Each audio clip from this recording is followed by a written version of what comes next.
на трудности в процеса на отглеждане и възпитание на децата. И дълги години наред търсихме формата. Сега, благодарение на Българска асоциация основени осиновители, имаме така една друга форма, която бихме желали да ви представим и всъщност да ви поканя. Използвам тази възможност, че е днес тук. На 29 юли, което е петък, от 4 часа. Ще има вас, който има въпроси или желание да се срещне с хора, които са също отглеждат деца и имат това, че потребно да се срещат с други родители, да заповядат в ЦОП.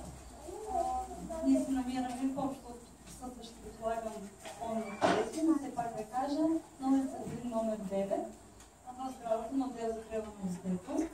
И всъщност това, което нашата водеща пропусна да каже, аз така искам да обърна специално внимание, че в началото на срещата ни ви дадох няколко цветни лищчета, който вече ги е загубил, ще даде нови.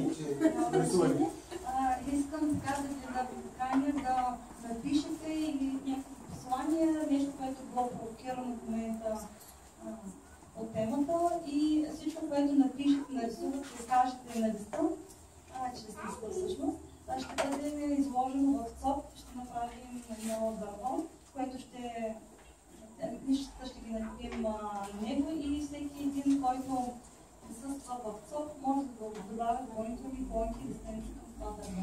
Това е